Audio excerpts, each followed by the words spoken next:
मैं बेंगलोर से आया हूँ। मैं जानना चाहता हूँ कि नाम में रुचि होने के लिए नाम जप ही करना है या कोई अन्य साधन भी है। हाँ, उसमें अन्य उसकी उत्साह वर्धन के लिए सबसे प्रधान साधन है सत्संग। साधन को हरि भजन है, कह सत्संग सहाय। जैसे हमें किसी मार्ग में चलना होता है तो पहले मार्ग बताने वाला हमें चाहिए। जहां हमें चलना है हमें उसकी जानकारी के साथ हमें उत्साह वर्धन करने वाला चाहिए। फिर हमें चलने के लिए सामर्थ्य चाहिए। सत्संग हमें उत्साह वर्धन कराता है। सत्संग हमें भगवान के अद्भुत अद्भुत करुणा में लीला चरित्रों का ज्ञान कराता है। साधु समागम से हमारे हृदय में भगवान नाम रूपी धन के प्रति महत्व बुद्धि होती है। पहला सबसे सावधानी की आवश्यकता है कि कुसंग त्याग करके सत्संग करें। दूसरी सावधानी की आवश्यकता है भोजन।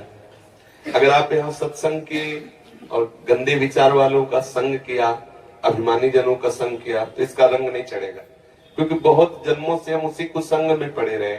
अगर कुसंग ना होता तो हमारे हृदय में भगवत प्रीति उदय हो गई होती। ये पहचान है। कुसंग की पहचान है नाना प्रकार की दुर्वासनाएं, शरीर भोग आदि के लिए हमारे हृदय में लालसा होना, वो है। इसका मतलब बहुत समय से कुसंग होता रहा है। अब कुसंग के संस्कार अधिक होने के कारण सत्संग के संस्कार जब अंदर जाएंगे तो कुसंग को भगाने की चेष्टा करेंगे। और कहीं कुसंग मिल गया तो कुसंग के संस्कार और पुष्ट हो जाएंगे।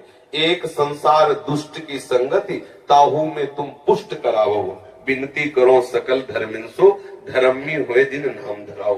क्या सेवक जी कह रहे हो, वैसे संसार में दुष्ट स्वभाव की बढ़ोतरी है, और यदि तुम दुष्ट स्वभाव वाले लोगों से मिलते रहे तो तुम्हारा दुष्ट स्वभाव पुष्ट हो जाएगा।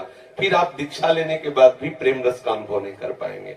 तो हमारा संग पहले ठीक हो, कुसंग का त्याग करके सत्संग करे। और फिर दूसरी बात, आहार शुद्ध हो। आहार शुद्धि सत्य शुद्धि, अर्थात हमारा आहार शुद्ध हुआ तो हमारा मन शुद्ध हो। ऐसे ग्रामीण भाषाओं में कहते हैं, जैसा खाओ अन्न वैसा बने मन, जैसा पियो पानी वैसी बने वाणी। ऐसे गांव में भी ऐसे चर्चाएं होती है।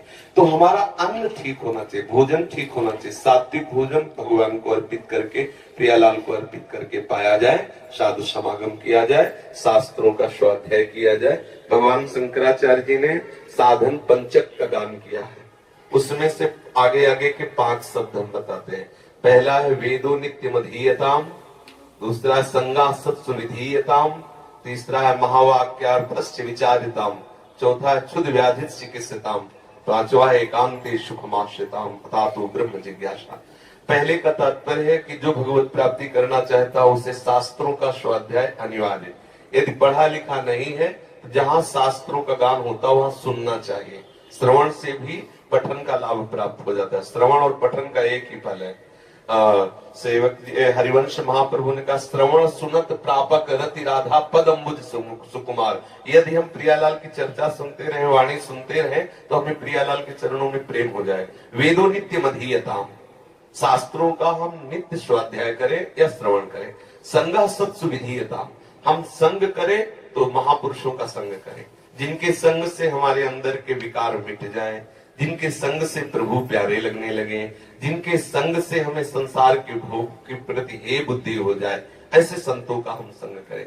और महावाक्यार्थस्य विचारिताम, जो महापुरुषों ने अनुभव किया है, वो जो वचन बोलते हैं, वैसे यहाँ महावाक्य का तात्पर्य तो अहम ब्रह्मास्मादि से है, लेकिन हम उसको इस रूप में लेते हैं कि जो संत महापुरुषों ने जीवन में अनुभव करके और वो शास्त्रों का सार वाक्य बोलते हैं, विचारिताम, वाक्यार्थस्य विचारिताम, हम उनके वाक्यों के अर्थ का विचार करें। जो संत जन कहते हैं हम उस विचार में डूबे, उसे आचरण में उतारे। फिर बात कही, क्षुद व्याधि चिकित्साताम, क्षुधा रूपी व्याधि की चिकित्सा करें। देखो कैसी बात कही, चिकित्सा औषधि रूप में होती है। भिक्षान्नम औषधम, यदि वैरागी है तो भिक्षा का अन्न, और गृहस्थी है तो सत धर्म से कमाए हुए धन के द्वारा भगवद अर्पित करके अतिथि साधु सेवा करके फिर अपने उदर का पोषण करें। फिर एकांत सुखमास्यताम, अपनी दिनचर्या में कुछ ऐसा समय होना चाहिए एकांत में बैठ करके हम अपने आराध्य देव का बिल्कुल व्यवस्थित चित्त होकर के चिंतन करें। व्यग्र चित्त होकर नहीं, शांत चित्त होकर प्रभु का चिंतन, ऐसी दिनचर्या होनी चाहिए। अगर ऐसी दिनचर्या है तो नाम में रुचि हो जाएगी।